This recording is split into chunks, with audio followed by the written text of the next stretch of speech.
Welcome to middle education. Finally class 10th की social science का paper देकर के बच्चे आ चुके हैं और आइए हम देख लेते हैं कि सोशल साइंस के पेपर का सही उत्तर क्या हो जाएगा और ज़्यादातर क्वेश्चन कहाँ से देखने को मिला था। इस वीडियो में हम आपको यही बता देंगे, लेकिन उसके पहले मैं आपको बता देता हूँ, अगर आपके पास हाइब्रिड सैम्पल पेपर था तो डेफिनेटली आपका बोर्ड एग्ज़ाम बहुत अच्छा गया होगा, क्योंकि ज़्यादातर क्वेश्चन आपके हाइब्रिड सैम्पल पेपर से ही देखने को मिला था।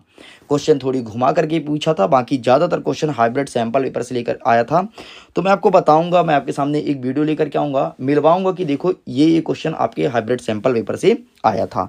तो चलिए स्टूडेंट्स आगे बढ़ते हैं और फटाफट हम एक एक चीज़ को मैच करते हैं। यहाँ पर देखो वेरियस प्रकार के इंस्ट्रक्शन मौजूद हैं जिसे आप पढ़ लीजिएगा।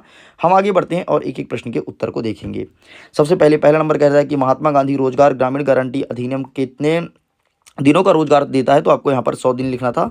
ये 100 दिनों का रोजगार प्रोवाइड कराता है। ठीक है, 1 सेकंड, थोड़ी मैं पेन चेंज कर लेता हूँ। ओके, आगे बढ़ते हैं। नेक्स्ट, कृषि जो है किस क्षेत्र के अंतर्गत आती है। तो कृषि जो है वो प्राथमिक क्षेत्र मतलब आपके प्राइमरी सेक्टर के अंतर्गत आती है।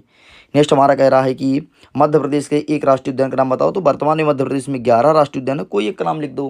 कान्हा किसली हो गया, आपका सतपुड़ा हो गया, आपके यहाँ पर बांधवगढ़ हो गया, डिंडौरी का जीवाश्म हो गया। तो कई सारे हैं, तो कोई एक का नाम लिखना था। ठीक है, नेक्स्ट क्या कह रहा है कि सन डैश डैश डैश में श्रीलंका स्वतंत्र राष्ट्र बना। Sri Lanka emerged and the dependent country in. तो यहाँ पर आपको लिखना था 1948। देखो 1947 में हमारा देश आज़ाद हुआ था भारत, और 1948 में श्रीलंका हुआ था।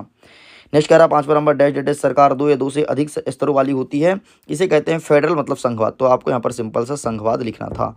ठीक है, इसमें केंद्र में होता है और दूसरा राज्य में होता है।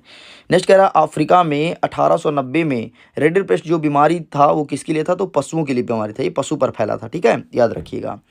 और ये सब कुछ मैंने हाइब्रिड में कराया है, सब कुछ total all to all. Next क्या कह रहा है, प्रश्न क्रमांक आपका 2 कह रहा है रिक्त स्थान की पूर्ति करो। ठीक है, ये तो सॉरी 1 कह रहा, तो इसे मैंने करा दिया ऊपर। ठीक है, आगे बढ़ते हैं। नेक्स्ट हमारा 2 नंबर कह रहा है कि सत्य सत्य बताओ। ठीक है, पहला नंबर कह रहा है कि गैर नवीकरणीय संसाधन वे संसाधन होते हैं जो कुछ वर्षों के प्रयोग के पश्चात समाप्त हो जाते हैं। बिल्कुल सही हो जाएगा। नेक्स्ट क्या कह रहा है कि भारत में कुल 22 भाषाओं को भारतीय संविधान के 8वें अनुसूची में रखा गया है। तो बिल्कुल सही हो जाएगा, और ये हाइब्रिड में डला है क्वेश्चन, देख लेना तुम। ठीक है, भारत में संघीय व्यवस्था नहीं है, तो बिल्कुल गलत है, संघीय व्यवस्था है। ये क्वेश्चन भी हाइब्रिड पेपर में डला हुआ है। नेक्स्ट कह रहा है कि हल्दिया पतन कोलकाता का सहायक पतन है, ये चीज़ जरूर नहीं डला है, तो बिल्कुल इसका आंसर सही हो जाएगा। प्राथमिक द्वितीयक और तृतीयक क्षेत्र की गतिविधि स्वतंत्र होती है, और इस चीज़ को मैंने बहुत अच्छे से क्लासेस कराया था जब आपका इकोनॉमी का पहला ही 1 मिनट का वीडियो देखोगे स्टार्टिंग में, उसमें इस चीज़ को मेंशन किया था। तो इसका आंसर बिल्कुल सही हो जाएगा। नेक्स्ट कहता है कि मुद्रा के आधुनिक रूप में करेंसी नोट के कागज और सिक्के शामिल है। तो बिल्कुल सही हो जाएगा, इस प्रकार से ये होता है कंप्लीट। आगे बढ़ते हैं, फटाफट सही जोड़ी मिलाते हैं। ठीक है, पहला नंबर कहता है भारतीय रिजर्व बैंक, तो इसका ऋण के औपचारिक स्रोत हो जाएगा। स्वामित्व के आधार पर क्षेत्र 2 प्रकार का होता है, एक होता है सार्वजनिक और दूसरा होता है निजी। वैसे टोटल 4 होते हैं, लेकिन 2 यहाँ पर दिया है। राजनीतिक पार्टी का कार्य क्या होता है। तो इसका आंसर लिखेंगे चुनाव और सरकार व्यवस्था करना। प्रिंट मीडिया का काम तो सामाजिक मुद्दे को उठाना और समाचार।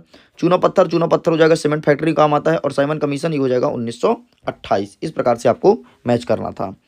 आगे सेम इंग्लिश में अवेलेबल है, देख लीजिए। इंग्लिश में पूरा आंसर यहाँ पर हिंदी बताया हूँ, अगर आप इंग्लिश मीडियम के तो उसे मैच कर लीजिएगा।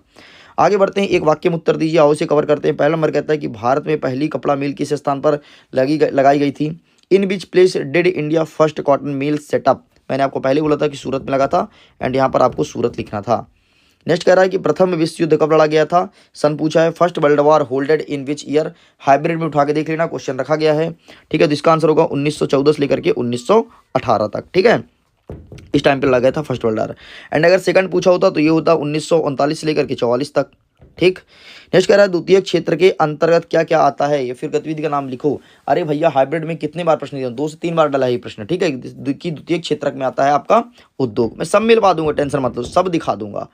नेक्स्ट कहता है चौथा नंबर की अतीत में देशों को जोड़ने का मुख्य माध्यम क्या था। अतीत में मतलब प्राचीन काल में तो व्यापार था, बिजनेस था। ठीक है, बिजनेस ही कनेक्टिविटी करती थी एक कंट्री से दूसरे कंट्री के प्रति।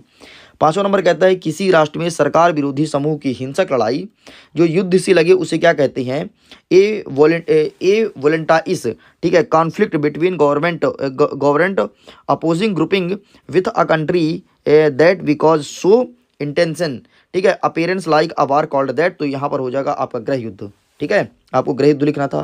नेक्स्ट कह रहा है परिवहन का कौन सा साधन सबसे उपयुक्त है। तो सड़क परिवहन सबसे उपयुक्त माना जाता है, एंड इस पर हाइब्रिड में मैंने बहुत अच्छे से चर्चा किया है। ठीक है, तो अगर तुम्हारे पास हाइब्रिड रहा होगा ना, तो आज तुम्हारा डेफिनेटली बहुत अच्छा एग्जाम गया होगा। और अगर तुम्हारे पास हाइब्रिड नहीं था तो फिर लॉस का सामना कर रहे हो। और अगर तुम्हें अभी साइंस का हाइब्रिड लेना है तो साइंस का हाइब्रिड मात्र आपको 130 रुपये मिल रहा है, लेकिन इसका रेट इंक्रीज होने वाला है। आज तक ये ऑफर था और आज फाइनली 13 तारीख हो चुका है, तो ऑफर खत्म होगा, इसका रेट बढ़ जाएगा। कल से आपको इसका रेट और अधिक दाम पे मिलेगा। तो अगर परचेस करना है तो अभी परचेस कर लो, समय तुम्हारे पास पर्याप्त है।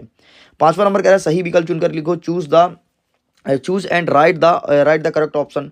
ठीक है, पहला नंबर कहता है कि ब्राजील के रियो डी जेनेरियो में पर्यावरण और विकास का सम्मेलन कब हुआ। तो यहाँ पर पूछा है कि Rio de Janeiro in Brazil earth summit was hold in which year. तो आपको लगाना है जून 1992।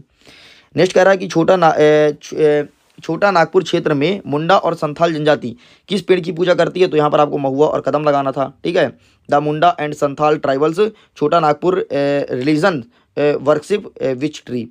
नेक्स्ट क्या कह रहा है कि भारत की एक बड़ी जल संसाधन परियोजना जिसमें महाराष्ट्र, मध्य प्रदेश, गुजरात और राजस्थान सम्मिलित है, वो है सरदार सरोवर डैम। नेक्स्ट हमारा क्या कह रहा है, आइए आगे के क्वेश्चन को देखते हैं।